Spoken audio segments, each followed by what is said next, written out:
All right, good evening, everybody. Good evening. I'm so glad about the speaker that we have tonight. And thank you for everybody who is coming on to join. Also, those who will go back and watch the replay.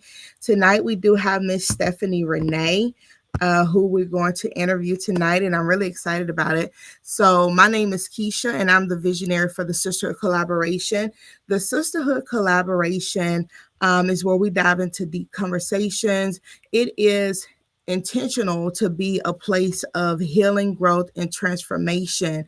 So each week we always explore real stories, live testimonies from women across different parts of the world who come on to speak about powerful testimonies, practical insights, and even speak about how they have walked out their purpose that the Lord has for them. And we come on here to share this information because this is a sister collaboration. So it's all about collaboration and not competition. So we come on here to share this information so we can enlighten others on what to do who are going through the same walk.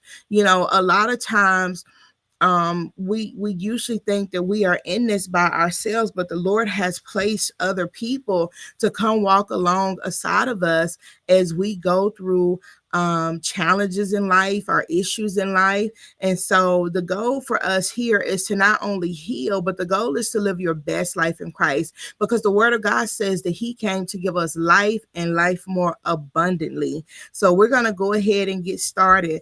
So Miss Stephanie Renee, before we dig into the questions and before we, give more insight on your book, could you give us a little bit of background about what it is that you do and where you're from? Yes. So I'm Stephanie Renee. That is my author name, Okay. Stephanie Williams, but my author name I prefer is Stephanie Renee. I'm originally born and raised in South Carolina. I'm a South Carolina native, Carolina girl. I now Okay. live in Georgia. I've been here for 18 years. Wow. So my background, I have over 20 years in the healthcare field. That's what I've been doing all of my life, business management. And I have a nonprofit organization. So my nonprofit organization was founded in 2009. When I got here to Atlanta, that's when God really began to, bring it out of me. I just Mhm. Mhm.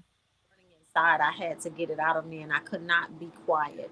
I had to be the voice because it's centered around domestic violence. I'm an advocate of domestic violence. So I had to be that voice for women who did not have a voice or who could not use their voice.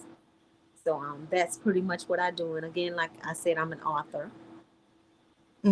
Okay. All right, amazing. That's really good to know that you're an advocate for domestic violence. Fortunately, we're starting to see more and more cases of domestic violence.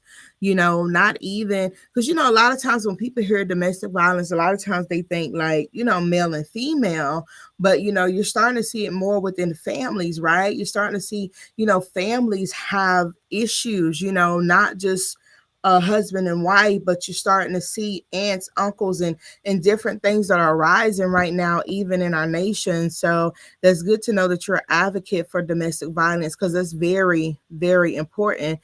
So we're going to go ahead and dive into some of the questions in reference to your book. So I know you introduced yourself, but we really didn't talk too much about the book. So one of the main questions that I would like to know is that what inspired you to write The Cry of a Motherless Daughter? Oh, wow. um, for years. So I lost my mother in October. It was October the 22nd of 2005. When I lost my mother, my world changed. My world changed. I was her only child. We were very, very close. We did everything alike, everything. We even dressed alike. So, what inspired me to write this book is for years, I wasn't living. I was Mm. walking around, I looked apart, everything looked okay, but I was not happy inside. And one day I just began to say, you know what, I have daughters, Stephanie, you gotta fix this. You gotta figure out how to come out of this, whatever you're in. And what really inspired me is when I began to look back over my life with her, all the great memories. I began to sort of climb out of that dark place I was in, and just think of the good times, all the memories that she left with me, all the good attributes she instilled, Mhm. and that's really what inspired me. Okay. And so out of writing the book and even with the inspiration um that you gained, from what you experienced in life and you decided to write the book, what was the most healing part of the writing process? Like as you were writing the book, was there a healing process that you were going through yourself, as you were helping other people? Most definitely. Oh my God. I started over so many times because the writing was therapeutic for me, which was what I needed all along, and I didn't know that.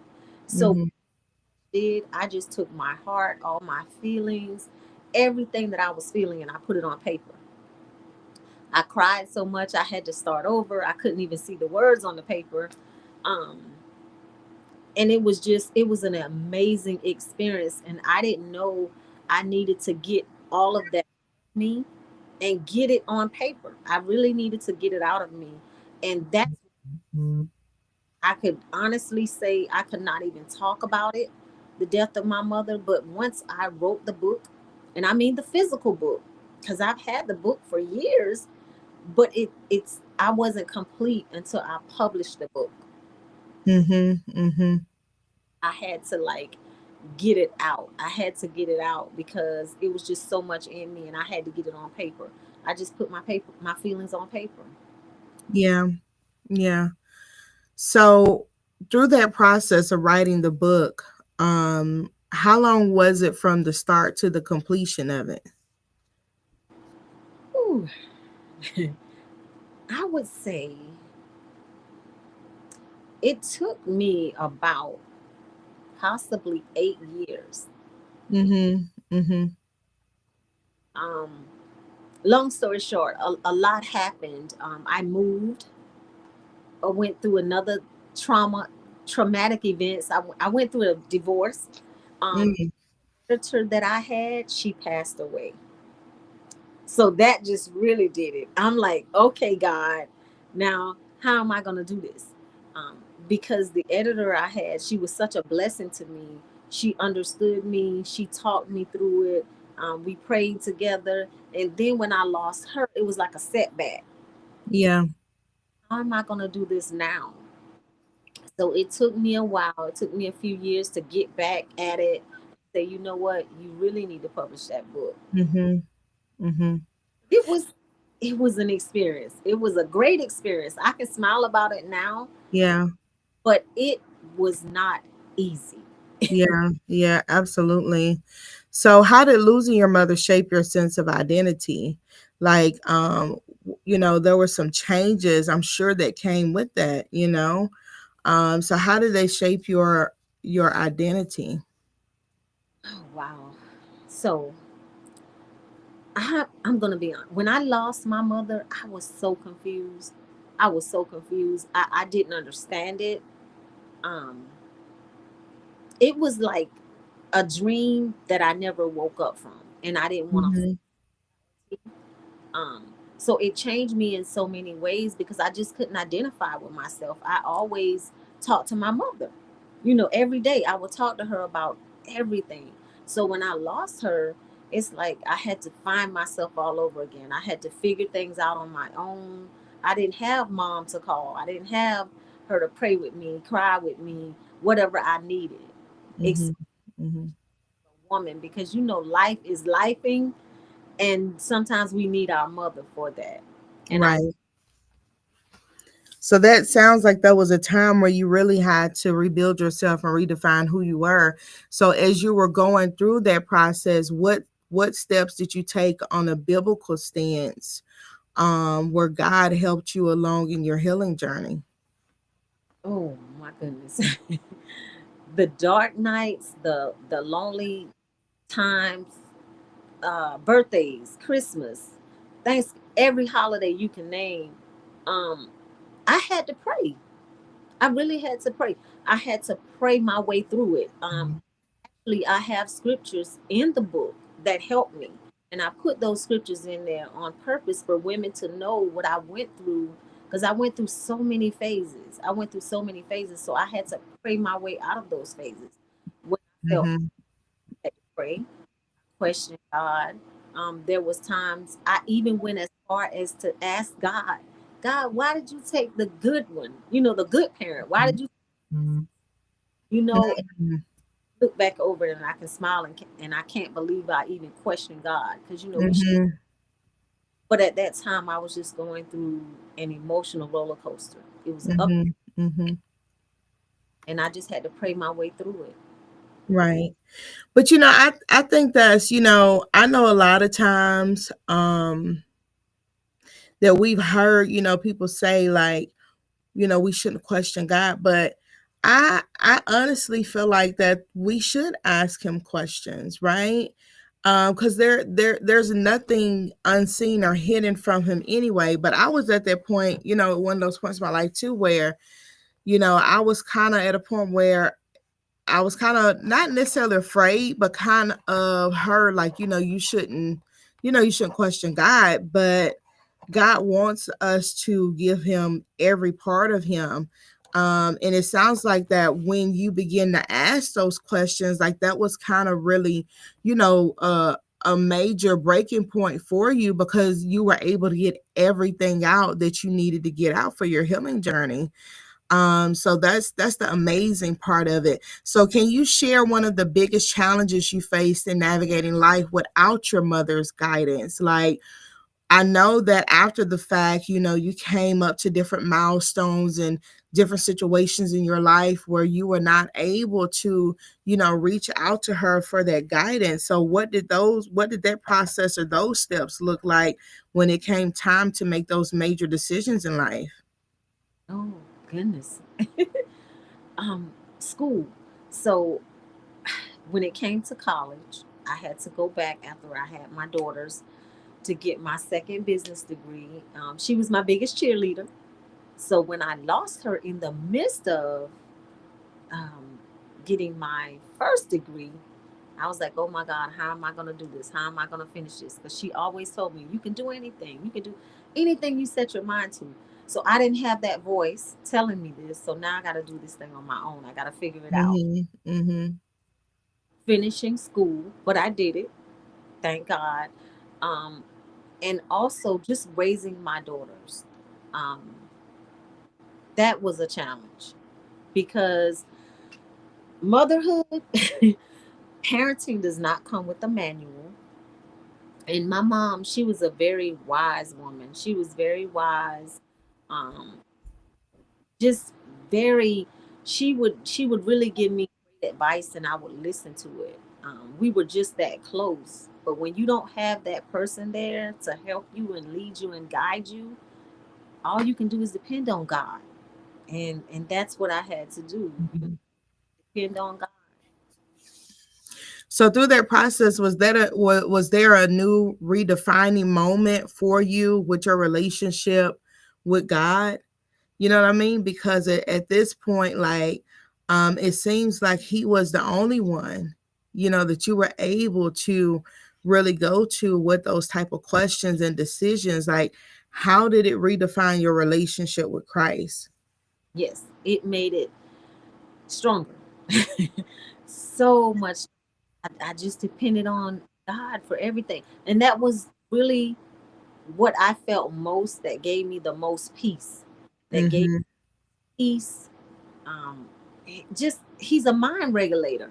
Yeah. When I was losing my mind, even when I felt like I didn't want to be here anymore. Mm-hmm. Mm-hmm.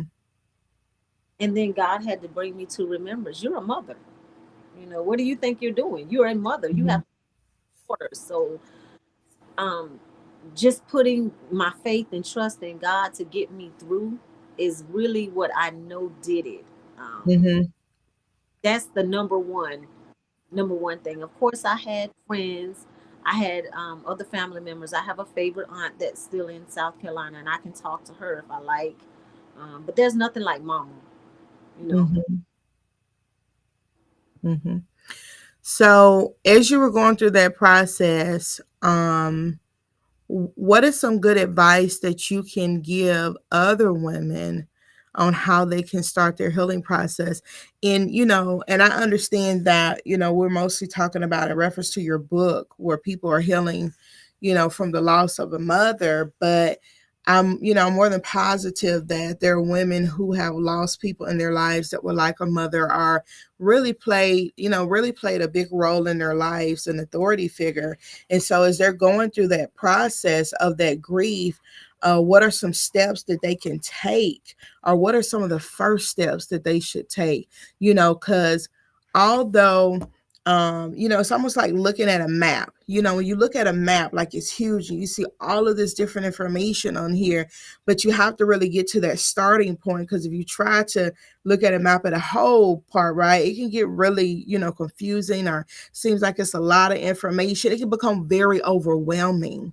So even though we know that, we're taking, or they're going on that journey to healing, what is a good starting point for someone to start the process of healing when dealing with grief?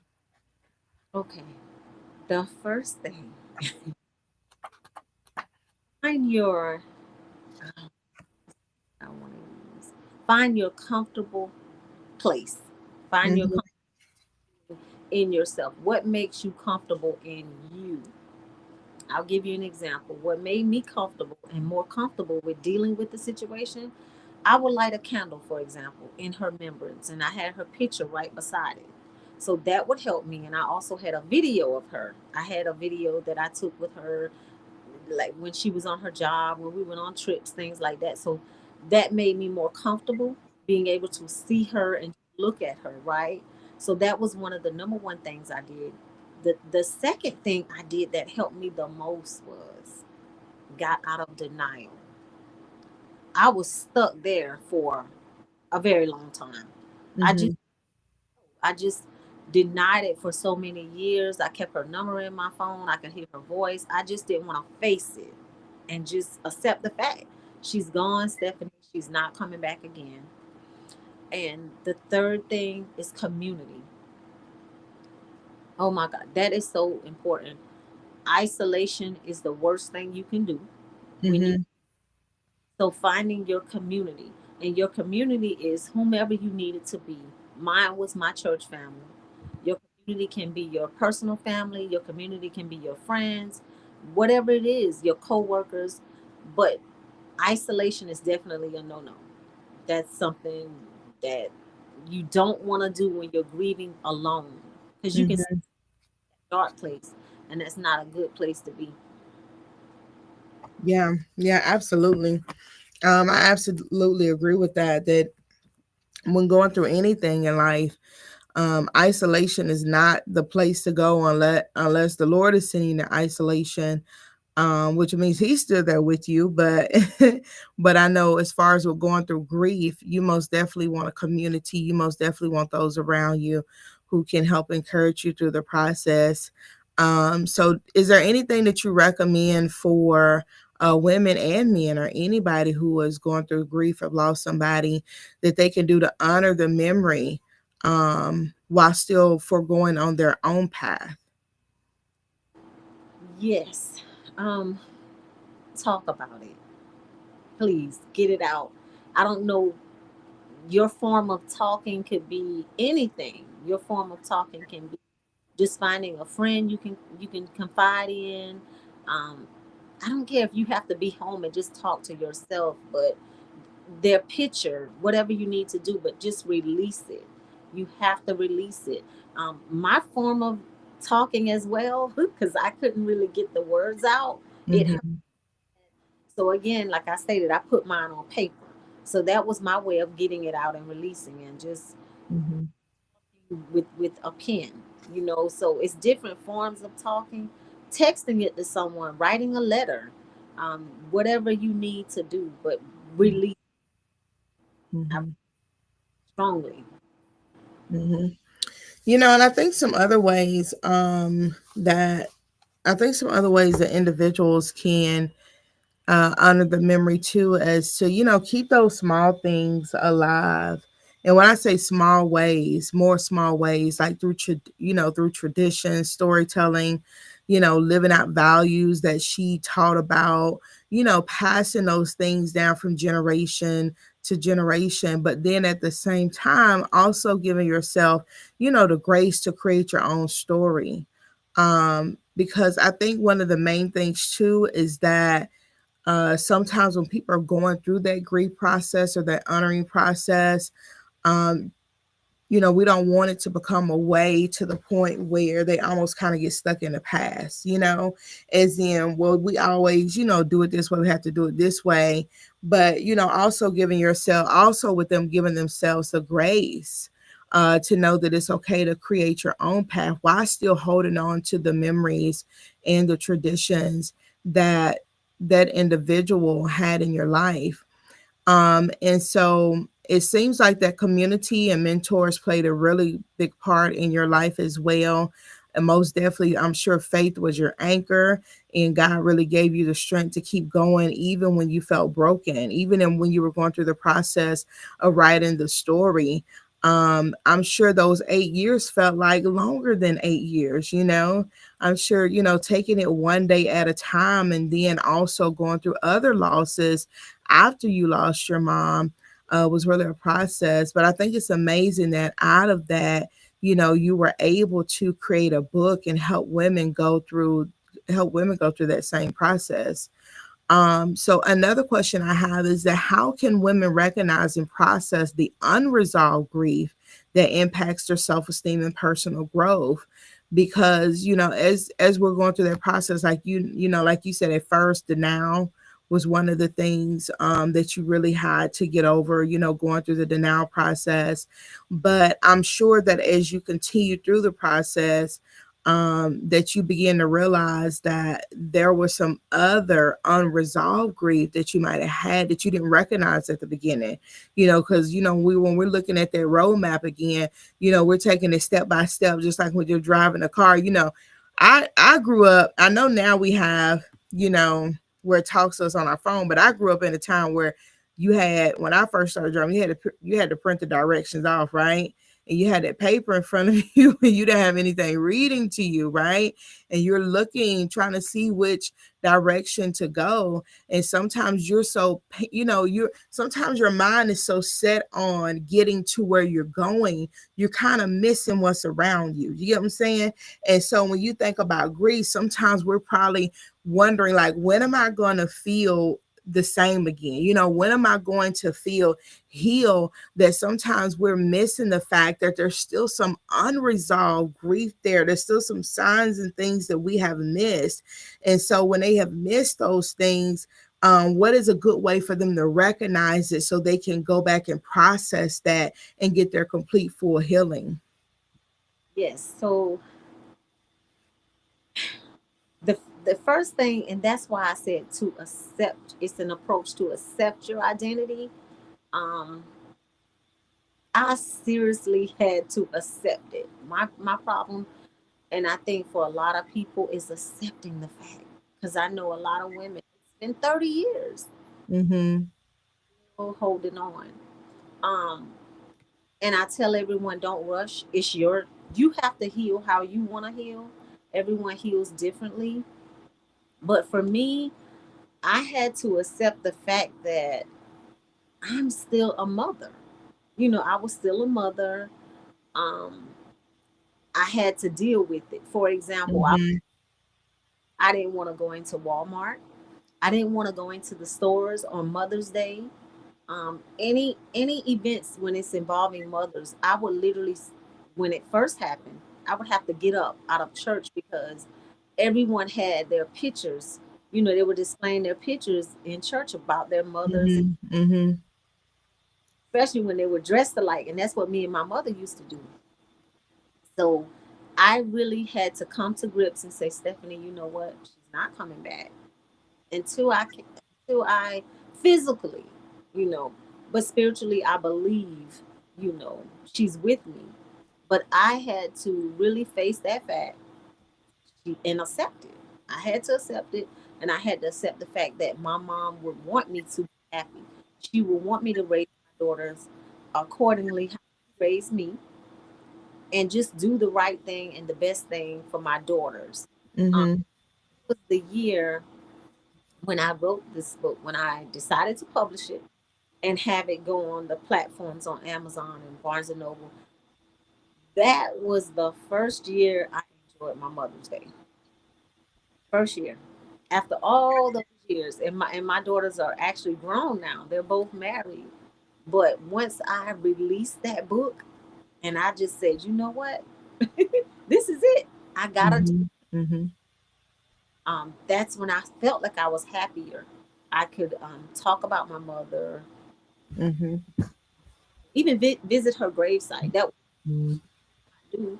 I can do it now, proudly. Things like that. I love Mother's Day, so now I celebrate Mother's Day. But it was years I wasn't even celebrating. Mm, okay. So so from what I understand, so one of the main things is recognizing that process of unresolved grief and how to push past it. That it really starts with processing with honesty. It really starts with being honest about the situation, acknowledging the hurt. That's one of the things too, is when we're going through grief, we have to acknowledge that, that hurt, this hurt. I'm not really sure what steps I should take, God, but I do know that you're with me, right? Seeking support and giving yourself permission to heal instead of hiding the pain. Because sometimes when people go through grief, they suppress what they're actually feeling, right? They try to suppress it, thinking if they suppress it, to go away, or thinking that time will heal. Really, in all honesty, it's the conversations that you're having about it that's really going to help and get through the process. Because a lot of times when we look at and say, oh, time will heal, then we tend not to talk about it, right? We tend to suppress it because we'll think, oh, well, it's not time to talk about that yet. But really, in the natural, with how you feel, like how your flesh is always going to tell you it's not really a good time to talk about it, right? That we should always suppress it. So I think that's one of the main things too, is giving yourself permission to heal and have those conversations. And when you can't find yourself, being able to write, being able to speak on it, then write the words. I think a lot of times people overlook journaling, when you journal, like it is, it's just as powerful as speaking the words, because it's coming out, it's coming out of those places where it has been sitting and where it has been suppressed.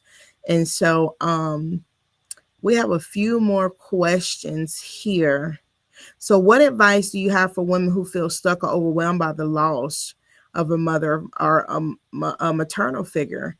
What advice would you have for them? And I know we kind of covered a little bit of that earlier, but is there any other advice that you can give them as they're going through that process, like day by day? Because I'm sure there were days where, you're like, I'm okay. And then there were days where you were like, man, like it just, just hit you all of a sudden. Yes. Um, some advice I would give: try your best to live again. Mm-hmm. Your mother will want you to live. um, Try to live again and try to remember all the good times, all the good, Mm-hmm. the attributes, everything that your mother left with you. Try to live by that and enjoy your life, because that's what she would want you to do. And when I did that, and I said, you know what? I'm just gonna take a day. Today is my day. I'm gonna do something that makes Stephanie feels good about herself, right? But then I would have those days where I just wanted to cry. And it's okay to cry. It's okay to have your days. But after you have your day and your moment, then you have to say, you know what? I miss my mom. And again, Mm-hmm. feel comfortable. Make you feel. Just think about all the good times. And for me, that was watching movies, looking at her pictures, Mhm. candles, remembering her because she loved candles. And everything that she taught me, I would just revisit those things. I would just revisit those things that she taught me. And it was some of the best times of my life. And that just made me feel better as a person. Mhm. Mhm. The biggest advice I have is please, please, please live again. Because I spent so many years, um, I want to say I wasted a lot of time because that still is not going to bring her back. Mhm. You know what I mean? It's not going to bring her back. And I could have gotten the book out a lot sooner, but I just could not let go. So Mhm. Mhm. let go. But you really have to let go. You have to let go and let God because we all know it's a given fact. You know, we're born to die Mhm. more than I was.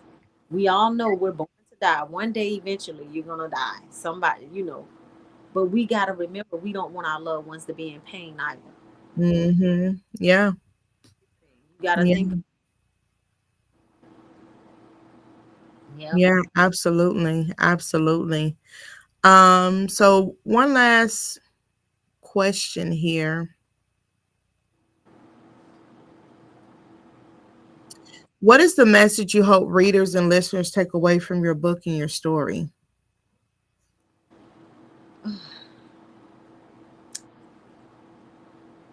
The most important thing I want women to know if they had a impactful relationship with their mother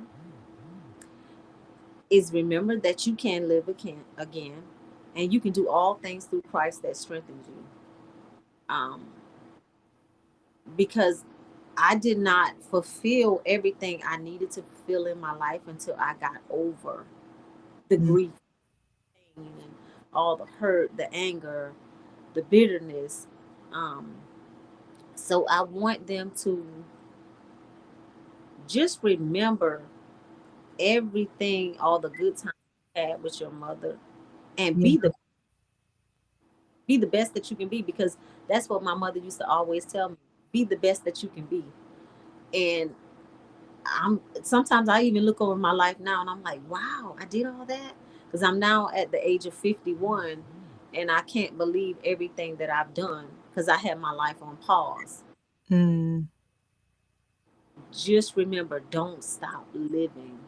Keep going. I know it's not easy. You're not always going to have easy days, but you have to keep going. You have to keep striving because that's what your mother will want you to do.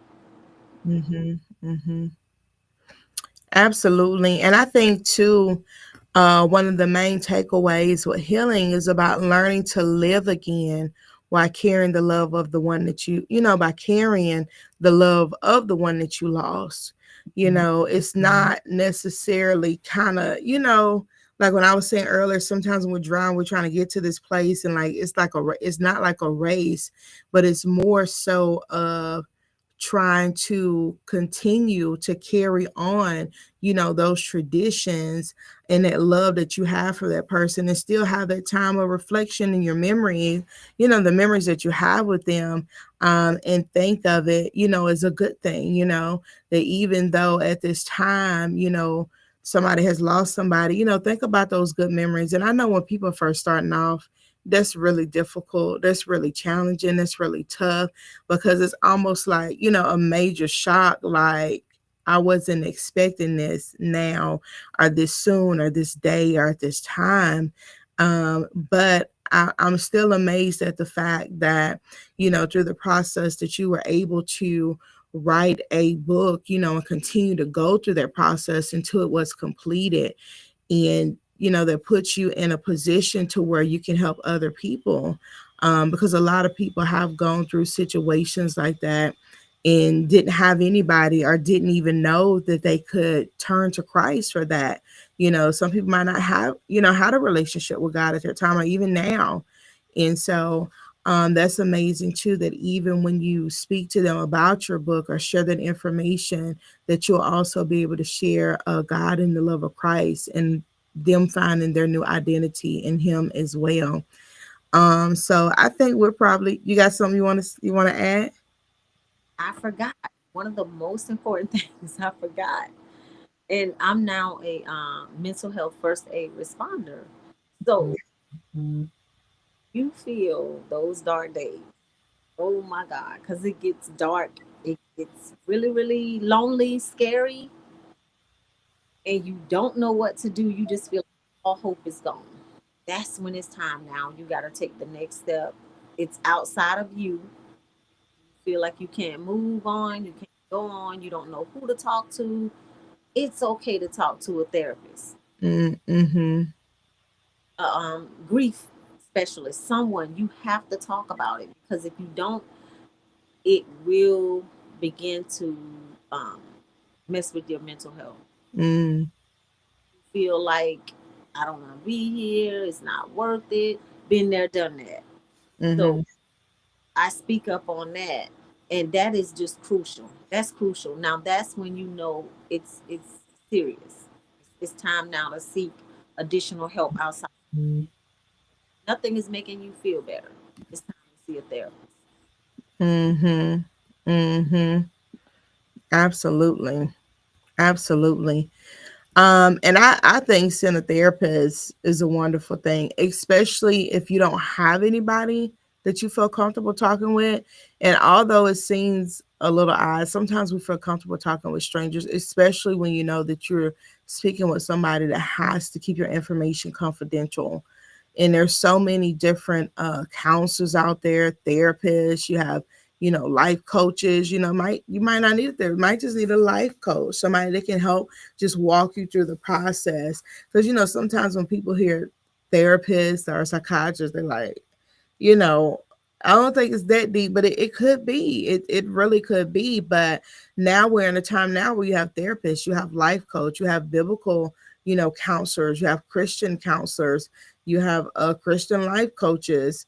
Um, you even have some pastors that you can talk to. But I would say this, and I've said this before on one of my podcasts, is nothing wrong with you seeking help outside of your ministry or your church that you attend. There's absolutely nothing wrong with that. You do want to go to the place where you're comfortable because you're sharing personal information. You're sharing information that you want to keep secure. So you do want to make sure that you're going to a place that's trustworthy, a place that you trust. And I think also with that, it's just to remember that grief is real. There are changes that come with it and challenges that come with it, but it doesn't have to define you. You don't have to allow it to destroy you, and it is a path that, unfortunately, more people take than what we recognize or what we say or what we acknowledge. A lot of people go through grief, whether it's the loss of a mother or loss of a father figure, or loss of a father, or pastor, a mentor, a loss of a child. Some people even see grief as loss of a job or career. A lot of people invest in those things and they lost it too. And not comparing it to people, but I'm just saying how there can be different ways of grief.